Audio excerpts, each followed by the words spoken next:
প্রতিপক্ষকে দুর্বল করার জন্য তার দোষ গুণ নিয়ে ভিকটিম গেম খেলা, মিথ্যা অপপ্রচার, এগুলা আমি মনে করি এগুলা না করে আমার প্রতিপক্ষ সে কি করতেছে, ভালো করে আর মন্দ করে, সে যদি ভালো কিছু করে তার চেয়ে ভালো কিছু আমি করতে পারতেছি কিনা বা আমি সমাজকে রাষ্ট্রকে দিতে পারতেছি কিনা, আমি মনে করি সেটা যদি আমরা করি সবচেয়ে বেশি বেটার। আবার আমার প্রতিপক্ষ কি ভুল করতেছে, তার যে মন্দ কাজগুলা, ওগুলা জন্য মানুষকে জনসচেতনতা সৃষ্টি করে তারপরে আমি সেই কাজগুলাকে আমি এবং আমার দলের লোকগুলোকে সেই কাজগুলা থেকে বিরত রেখে হ্যাঁ বেশি বেশি করে আমার প্রতিপক্ষর চাইতে নিজেকে ভালো করার জন্য যেই প্রচেষ্টা, আমি মনে করি সেটা হচ্ছে উত্তম পন্থা। কিন্তু আজকাল নিজ দলের প্রতিপক্ষ হোক বা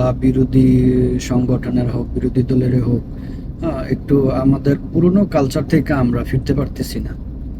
আমি যদি এনসিপি বা জামাতের কথাই বলি, এদের সেই 24-এর 5 আগস্টের পর থেকে আমি নোটিশ করছি তারা শুধু বিএনপি ভেলেম, বিএনপি এই, বিএনপি ওই, বিএনপি চাঁদাবাজ, বিএনপি এটা করছে, বিএনপি ওইটা করছে, এগুলা করে করে ওরা চাচ্ছে যে মানুষের কাছে বিএনপিকে ক্রিমিনাল হিসাবে প্রতিষ্ঠিত করার জন্য।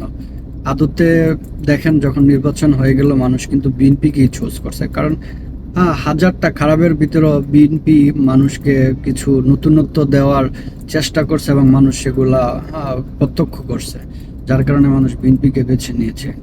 জামাত যদি এগুলা না করে তারা নিজেরা মানুষের কাছে কিছু নতুন কিছু নিয়ে আসতে পারতো, মানুষকে নতুন কিছু দেখাতে পারতো, বা এনসিপির তরুণ নেতা কর্মীরা যারা সুযোগ পেয়েছিল রাষ্ট্রের একটা দায়িত্ব থেকে, তাদের কাছেও মানুষ যদি নতুন কিছু পাইতো তাহলে মানুষ তাদের উপর আস্থা রাখতে পারতো। কিন্তু তারাও সেই পুরনো স্টাইলেই রাজনীতি করে গেছে, ক্ষমতার অপব্যবহার করে বিভিন্নভাবে বিরোধী দলের নেতা কর্মীদের ব্যাপারে বা বিরোধী দলের ব্যাপারে ষড়যন্ত্রমূলক কর্মকাণ্ড করে কথাবার্তা বলে ওরা নিজেরই বিতর্কিত হয়েছে। নতুন তাদের কাছ থেকে জনগণ নতুন কিছু প্রত্যাশা করতে পারে নাই, পায় নাই, যার কারণে নির্বাচনে তারা মানুষের নিরঙ্কুশ সমর্থনও পায় নাই।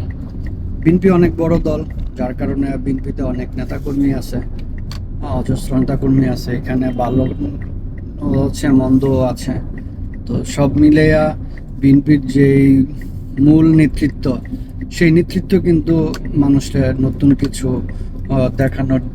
দেখাইতে পারছে এবং মানুষ সেটাকে গ্রহণও করছে, যার কারণে আজকে বিএনপি ক্ষমতায়। ইভেন আজকে ক্ষমতাশীল দল বিএনপির ব্যাপারে এখনো পর্যন্ত সেই একই পুরনো স্টাইলে ওরা বিএনপিকে বিভিন্নভাবে ছোট বড় কারণে ব্লেম করে রাজনীতি করে যাচ্ছে। বিএনপি জনগণের জন্য বা দেশের জন্য নতুন নতুন যেই নিয়ম রুলস, তারেক রহমান তার আই হ্যাভ প্ল্যানের ভিতরে যে সমস্ত প্ল্যান নিয়ে আসছে, এগুলার চাইতে বেটার কিছু বিরোধী দলের কাছ থেকে জনগণ পাচ্ছে না।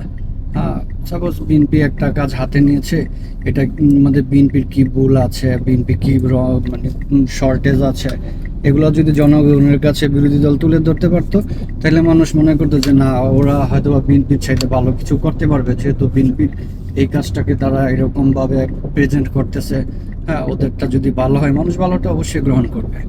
তো এভাবে ব্লেম গেম না খেলে বিরোধী দলের নেতাকর্মীদের প্রতি উপদেশ বলি বা যেটাই বলি থাকবে যে আপনারা জনগণকে, দেশকে, মানুষকে ভালো কিছু দেওয়ার চেষ্টা করেন।